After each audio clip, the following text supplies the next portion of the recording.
Alright, we are here today with the lovely Miss Shotgun Tori, folk music extraordinaire. So we call you like Tori and we call you Shotgun?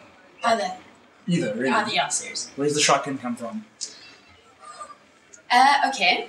So, once upon a time, This is how all stories start, all the good ones. I was lying in bed with a girl and two boys. You can make what you want of that.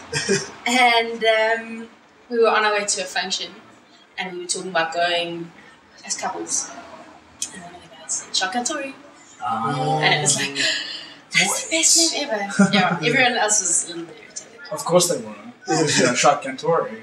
Right? He's taking you and all the other guys just go, but I've loved Tori for ages. I shotgunned her 4 years ago. I do think like there's a lot of interest in the sort of folky style. There's the folky look, the folky music, everything's coming back. Like, where do you think that's coming from? Where are we like in this place where we're like, okay, cool, it's time to sit down in the grass and like really play this music and just get really earthy again? I think that we have stories to teach each other. And I think folk music is very much about the lessons that we're learning and passing on. And it's like old folk used to, like women, men, whatever, used to sit around, and that was the way they passed like the history of their families. And the same thing, with the slaves, is you're not allowed to talk about certain things. So you kind of pass it through song. Right. The stuff, and there's interesting stories, I don't know the whole history behind that, but you pass everything down through music. And it's how we warn each other about the shit that So, and I think that there's a need for that. At the same time, I used to be in a rock band called Left Hand Drive, and I was playing in a couple of other projects at the same time, and the boys called a meeting, and they said, we are questioning your commitment. You have to choose us or them. Okay. And I said, if you're asking me to choose, it's obviously them. And they were really mad, and I was really sad. And so I got home that night and I wrote a song called Shotgun Tori, and it was essentially saying, if given any choice, I'm going to choose myself. And I never do that in my life. I never choose myself. And so it was just kind of a reminder. Like the first line of the song is, self-sacrifice is what I know. I have been taught it all my life. And anyway, so it was about choosing myself. Yeah. And so when I went solo, just over a year ago, I thought Shotgun Tori. He's very shallow. like this. Like a puddle. Okay, well maybe I should never do this ever. Like this, I'm like this. I'm never going to end up in a bedroom with like two girls and another guy, and no one's going to be going shotgun. Always a bad idea. Yeah, Shotgun Johnny. It's tricky. I prefer to play alone. Because I don't follow very well. Okay. So all for you, Shotgun. Yeah. Shotgun Tori for myself. Exactly. But there's a wonderful feeling when you're connecting with someone. I have a few side projects actually. One with a guy called Steve, who we do something called Kim Catholic. We used to be Kim Catholic in the Rhythm Method when we had a full band. And we both kind of sing equally and we match each other. I've never met anyone as powerful who can match me. And we both play guitar, and it's beautiful. And there's this energy that builds. That connection is incredible. It's like I was gonna ask, like Jeremy Loops, for example, he's sitting with a loop machine, and I think he's a genius. An interesting story that I had to go and fetch some footage from a friend of mine in Cape Town, and so I'd gone down to Cape Town and given him a call, and he said, "I'll come through to our flat," and I went up there and we were standing talking, and I was like, "Oh, I've got these new tracks that I've been working on. Yeah, I want you to have a listen." And he put them on, and he was like, "Yeah, this is great." He said, "You should really talk to my friend Jeremy Loops." And I was like, "Oh, cool. Just throwing that out great. there." Yeah. So I was like, "Oh, that'd be really cool." So he's like, "Hold on a second." He picked up the phone. He's like, "No, yeah," and she's, "Yeah, okay, fine." Put it on the phone. He said, "Okay, what you must do." He's like, "Do you have a minute?" I was like, "Yeah." He's like, "Walk down this road and turn right." And then walk down the street, and there, I don't know what the number of the building is, but if you look up, it's got all these trees, and then ringing a bell. And then Jeremy It was exactly like that, and I was like, okay, like really a little bit scared. Did you follow the little journey? I followed the journey. It was the beginning of last year. I followed his little journey, and I rang all his bells, hoping that someone would answer, and the door opened. I walked up the stairs and Jeremy opened and he was like, hey, come in, I'm just rehearsing. And he's playing his set, and so I sat down and he's like, oh, you can jam if you want. And I was like, okay, sure, come on. So I think we did a couple of songs. He was like, hey, if you want to come play at Rafiki's later with me, you're totally welcome. It's like, oh, I can't, I think. But anyway, I love what he's doing.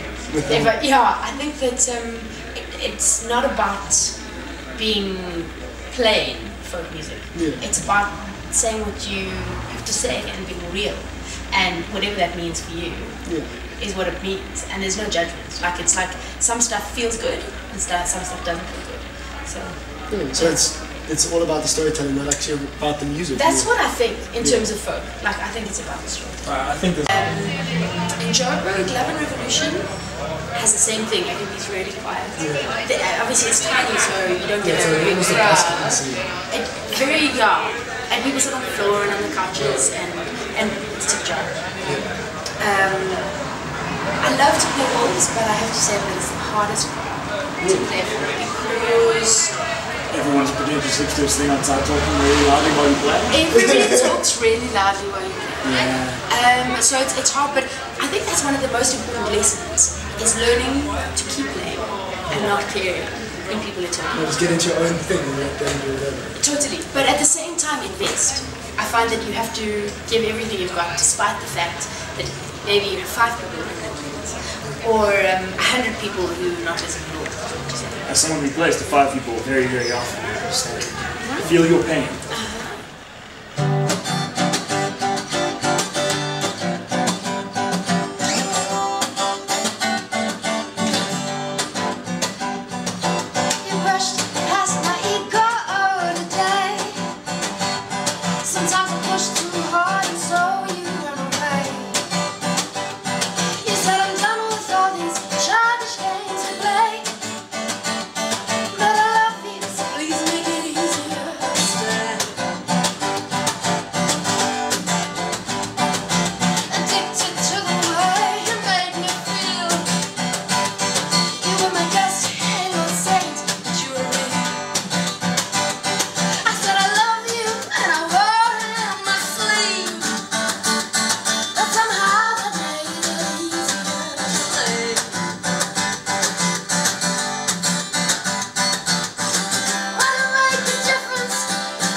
Skin